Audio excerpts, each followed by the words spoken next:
right, welcome back. Episode number 10 of the season. That makes it our finale. This is part 2 with Samantha Seagard. If you missed part 1, pause now, go back, watch it, because there's not gonna be any context here. You really need to hear her journey, hear her passion, hear how she's operating today.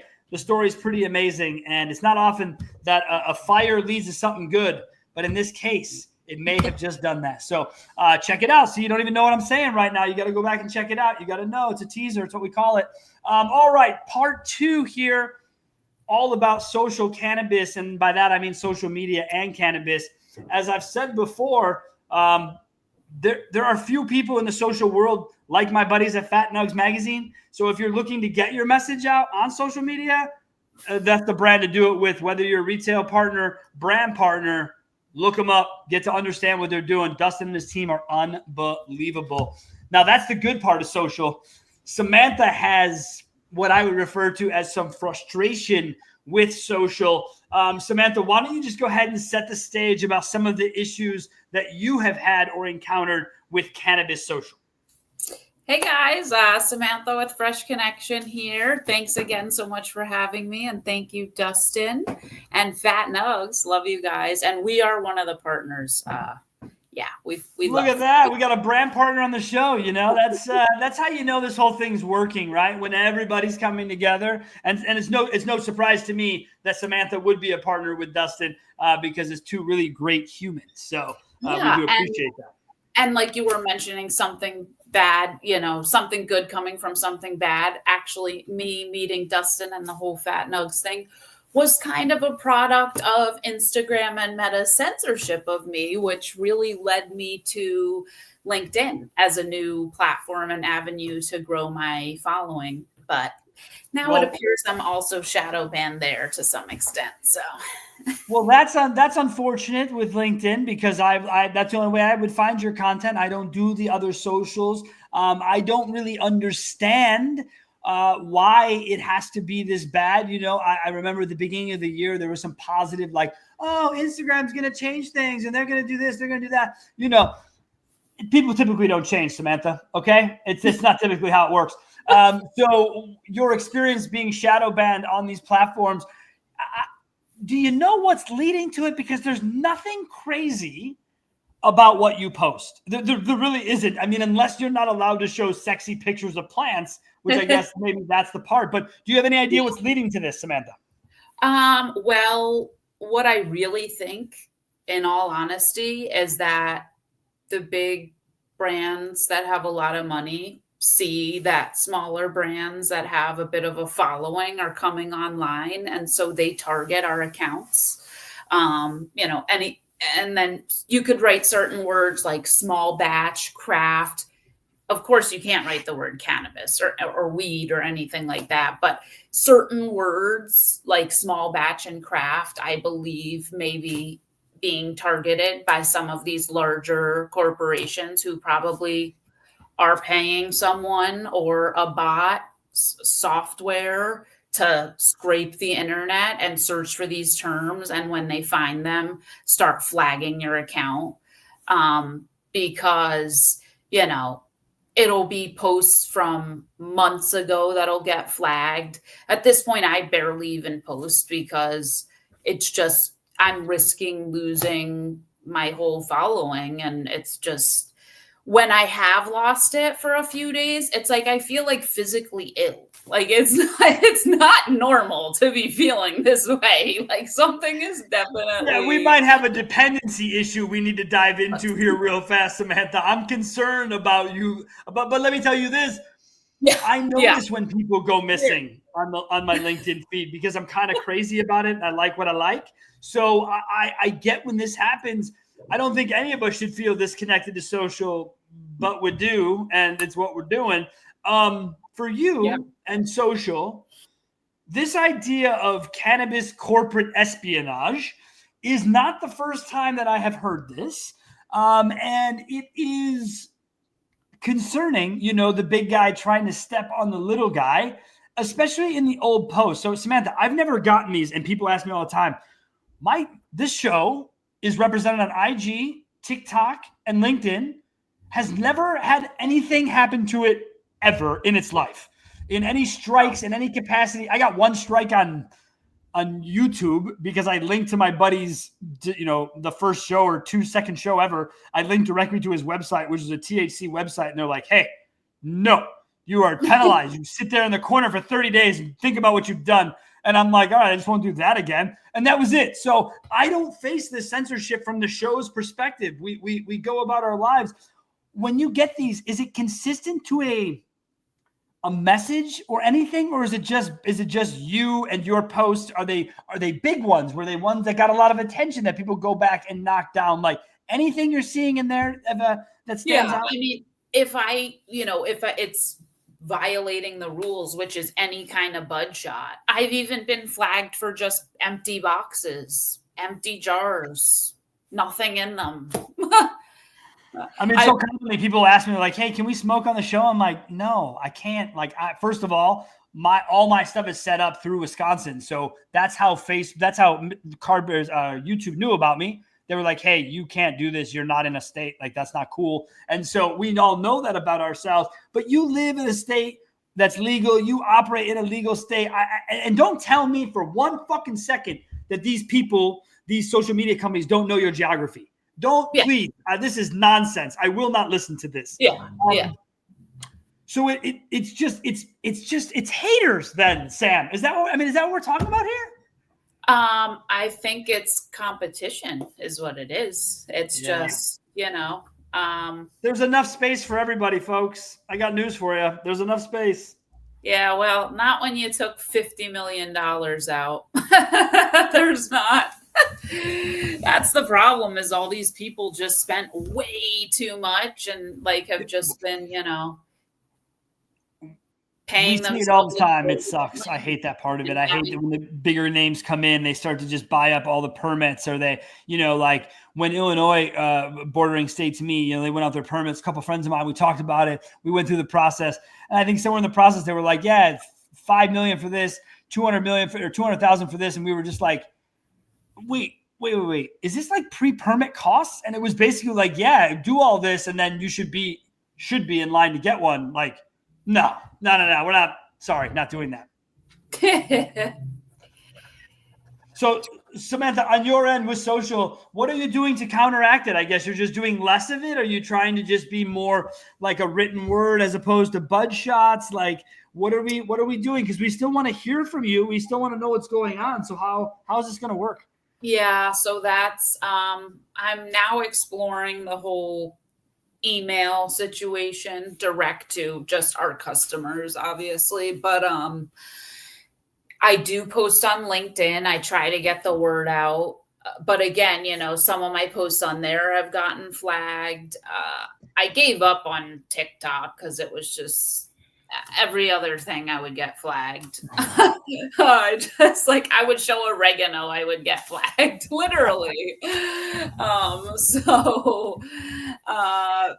It's just, I'm trying to keep people updated on LinkedIn. I do a little bit through my stories as much as I can. It's pretty much my stories on Samantha Sensi, or then Samantha Sensi with 3 eyes. That's where I post a lot more on my CannaBiz, because that's a private account. And I've been led to believe that if an account is private, it's a little bit harder for you to get flagged.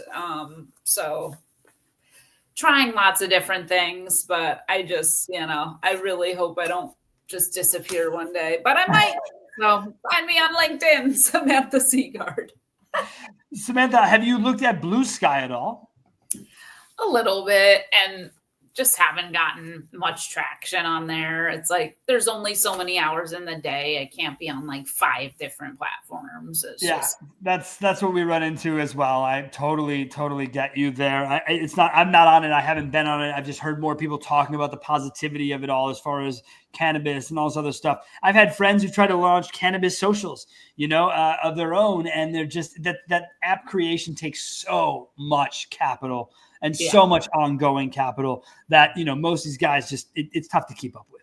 So, But LinkedIn, I always thought was pretty safe. I've always said it about that there, and I've always said it on the show. But you're not experiencing that, which is a bummer. But Sam, you do all your own stuff, right? I mean, you do your own socials, you do your own posts, and this is all while you're working your cannabis operations. Is that right? Yep. Yes, it is. Yep. But, I feel like I really trained for this in Oregon. Like we did 5 acres of hemp. So we had 14,000 plants at one time. And like it was myself and a couple other people taking care of them all. And then, we had a lot of people to harvest them. But yep. So we're used to the getting up at the crack of dawn and staying up pretty late and getting it all done because we had so many plants. Yeah, right. You have so much work. I mean, that kind of acreage is insane. The outdoor grows. I've only ever seen pictures. I've never been present. I've never walked past a plant bigger than myself in that way. And it just looks so cool up there. And again, I love the idea of trim camp. I went to school, I grew up in the north side of Chicago, so I had a lot of Jewish friends. And so they would go to Jewish summer camp. And I envisioned this being a way cooler version of that and being able to show up. But then I remember as a grower, my friends would only show up to the first trim, Samantha. They would never come back for the second. So either I wasn't doing something right or the work itself was that tedious. People just didn't want to do it again. But the trim part, I want to go back to that. When you were there, is there sensory overload for you for the first? I mean, because I've heard the descriptions of these places. I mean, it sounds crazy insane. What was that like for you as a young woman walking into that scenario? Oh, it was absolutely insane. They didn't have running water or showers or plumbing or hot water, or I don't even think they really had this was like pre-COVID. So it was just, there was hardly even like hand washing stations. I mean, there were, but it was not good. But there were plenty of rubber gloves and mini scissors, I would imagine. No rubber gloves. There were no rubber gloves. Oh, come on. You got to help out people here. They wouldn't pay for that. Yeah, they definitely wouldn't pay for that. This was like the gross camp that I was like, I need to do this so these people don't do this because this is crazy. So you were seeing things that you did not want to associate with. You kind of learned the bad side of it first. Yeah. They would not pay their workers. They would do so, like I said, they wouldn't buy the gloves because they didn't want to pay for them. Like it was just, but it was complete sensory overload, like you said. I got weed in my eye and had to leave. And then by the time I got back, like 3 people were wearing eye patches. So it was just like something about the terpenes in that particular strain were like really, really hard on the eyes. And it was just like, it was a mess. And everything's covered in resin. You're like using coconut oil constantly. You're just like drinking constantly, like coffee, alcohol, trying to stay awake. Like nobody's keeping track of hours, it's all by the pound. So you're just staying up as long as you can, trimming as much as you possibly can. And it was fucking crazy. And there are some people who that's all they do, like all year. They just go there and they just like fucking crush for like 4 months and then. But for no money, that's what's crazy. No. I mean, it's wild to me that, No, you make crazy money. You make really good money. Yeah. Okay. All right. But you're saying if they pay you, because there are people out here who aren't paying people, right? They wouldn't pay the person who would grow all the weed all year. They would pay all the trimmers. Okay. Well, that seems counterproductive, but I get it. End result, people. That's cool. So that is why all these young kids show up, because I know a lot of kids do that. They're like, hey, I'll be up in the north for 4 months, come back down with whatever money. So that is a big season for people to make money in the trim world, because I have heard horror stories of people not being paid. So I just kind of assumed it was part of the problem. Where I went, you always go when you have a recommendation from someone on the outside world. You don't just go down there and go to a random farm with strangers. Like that's how you wind up in a hole. So, I mean, I went with someone from college who knew this person. I met up with them in Portland first and like felt him out and made sure that he seemed relatively normal, which he kind of did. And then as soon as we got in his truck, he was like, take $10,000 each and you guys have to drive. I don't have a license. We're like, okay. Welcome to our road trip. Yes. Yeah. And that's pretty much how everything was operated, pretty much like that. And so now you're now with your own business. Do you like to keep it sane? Do you like to keep things orderly? Is that what that all taught you, was what Samantha loves to do for her business now? Yeah, I mean, we have very normal set business hours that everybody comes in for. And yeah, it's really good. We get everything done. And like I mentioned, we sell through all of our inventory. So yeah, basically, I picked the name Fresh Connection back in Portland, and we've had that name Fresh Connection ever since. So I had sweatshirts and swag and a bunch of stuff made back there, and you know, it's all the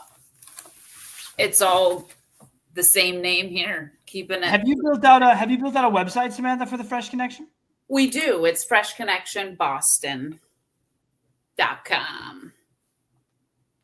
Sweet. Have folks check that out. I think it's always great to get that sort of representation. Do you do anything with that site, Samantha, for yourself, or like any sort of blog? It might be another decent place for you to keep away from censorship, but still keep words out to people. Yeah, that's kind of the next thing I'm working on. So I have a whole bunch of content ideas that I need to flesh out. Some like munchie tours around the state and where they can get some of our flour to pair with some good food in different areas. Yes. So you're gonna get me to visit Massachusetts here real fast. You do something like that. I'm hip to good food and good cannabis. I can be found at about any one of those two anytime. Heck yeah. Yeah. And I don't know if you know, but consumption is about to come online here. And they're doing like a bunch of different lounge type and consumption categories. So it's going to be like yoga studios will be able to have a license, concerts, and then also cultivations will be able to have like a tasting room on site. Yeah. So we're hopefully going to be doing something like that. That would be ripping. Look, again, the consumption lounge thing, I get it. People have bars. Why wouldn't they have consumption lounges? A couple cool things going on right now out in Denver. I've watched a couple people out there do some cool stuff. But end of the day, I've always associated cannabis with music, right? So every venue I've ever been to, I've been smoking weed, watching music. So consumption events this has been my whole life. My whole life's a consumption event. So I don't really view things through that lens. But I love the concept of you having a tap room, off the side where maybe I can bring 10 friends and we can have a bachelor party and we can all just smoke weed and test flower. I mean, that gives you a cool expansion model without having to enter directly into retail. Man, that sounds like exciting times, Samantha. Yeah, and then pair that with some kind of like, places to go get food around town that are close. Yeah, and maybe even a small stage, you know what I'm saying? Like because music, it all vibes together that way. Yeah. And I think there's big upside, big opportunity. Samantha, you've been absolutely wonderful with your time. The last question we want to ask you, we're going to close out the season number 3. We are coming back for a season 4, folks. We're going to make some changes. But we are coming back. So last question, Samantha. What is your favorite way to consume right now? Anything that filters through water, pretty much. But bubblers, bongs, yeah. That is the newest one of the year. We have not heard that. We've heard everything else. We have gummies. We have all kinds of stuff. No one's ever said with water. I love this. Yeah, I just think something about like combining all the elements. It's like really some kind of ritualistic weird thing, like fire and earth. That's awesome. That's awesome. I'll have to talk to my wife. I joke. She's the witch of the house. So I'll have to talk to her and see if that's something that, I want to create a new Instagram account called Is This Witch Shit? And just take random pictures around my house and just put them up on the internet and ask people if that's what this is. Because that's what this sounds like. I love the fire, the earth, the water. You know, now I'm thinking to myself, Samantha, you remind me of buddies of mine are in have a spot in New York called the Lobo brand. I don't know if you're familiar with them. I've heard of it, I think. Yeah. So one of the guys who runs it, his name's Eduardo. He was on the show a couple episodes ago. I've known him a long time. He's really very creative. So basically, he took their cannabis jar that they sell, and he made a lid out of a 3D printer that just turns that into a bubbler. And I have it. I use it all the time. It's like a travel bubbler, and it just looks like a glass container that I put this plastic lid on, fill with enough water, and I've got this travel bong. Super, super cool. And now you've got me thinking about how much I like water. I like water with my weed in that way. I need to see that. Can you send me that? Can I send you that? I want to see the photo. Oh, how about this? How about you hold 1 second? Okay. I'm like, is it out of the glass jar? Because we do everything in glass jars. So if there was some attachment we could give people to turn this into a mini bubbler, that would be fucking sick. Like, I love Cupsy. I have a Cupsy from Puffco. Oh, yeah, that's fucking sick. Yeah, and just screw on top. Still got water in it, so I got to be careful. But screw on top, little filter, boom, done. All on 3D printer. Well, we probably could do that. Yeah. I bet you. Yeah. That would be sick. Can you send me a photo of that? I can. Do you want me to introduce you to Eduardo? I mean, he creates them. He's got a whole ton of them. So. Oh, that's awesome. Yeah, I'll introduce you to him. I'll send you a picture. Very cool. All right. Well, I should do that the right way. There we go. Thank you so much, by the way. Thank you, Dustin, Fat Nug, Sean, everybody. Thank you. I love it. This is a great way to close out the season, Samantha. You have been wonderful. Your energy is top notch. Your approach even more so. Thank you so much for all you do. Keep it up. And if I make my way out to Massachusetts, you will be one of the first people I call. I want to check things out, see what you're doing. So thank you again for the time. Hell yeah. And if you guys are in Massachusetts, definitely look for Fresh Connection. Looking for the Fresh Connection everywhere we go. I have friends in Massachusetts. I'll be telling them all about it. I'll be surprised if maybe they say they already know. And that will be the best part of that discussion. Thank you, everyone, for this season. It has been so much fun. I love doing this. It's a passion project. Fat Nugs is a sponsor. We love them for all that they have done this whole season. Dustin and your team, you've been a sponsor, man. It means so much to me. Thank you so much. And we're going to continue to keep this message and positivity alive and do our best to remove the stigma and uplift this plant to its rightful place in society. Thank you all so much. We'll see you next season. Heck yeah. Cheers. Hey.